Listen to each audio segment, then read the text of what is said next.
তখন আল্লাহ তাআলা রাসূলকে রহমত হিসাবে পাঠালেন। আল্লাহ তাআলা বলছেন, ওয়ামা আরসালনাকা ইল্লা রাহমাতাল লিল আলামিন।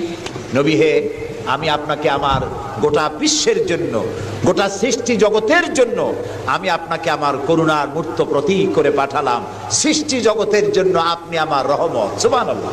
বর্তমান যে মাসটা চলছে, এই মাসটির নাম আরবি মাস মাহে রবিউল আউয়াল। এই মাসেই আল্লাহ তাআলা পাঠিয়েছিলেন বিশ্বনবী মুহাম্মদ রাসূলুল্লাহ সাল্লাল্লাহু আলাইহি ওয়াসাল্লামকে পৃথিবীর মানবতার কল্যাণের জন্য। তাকে এই পৃথিবীতে আল্লাহ তাআলা পাঠিয়েছিলেন।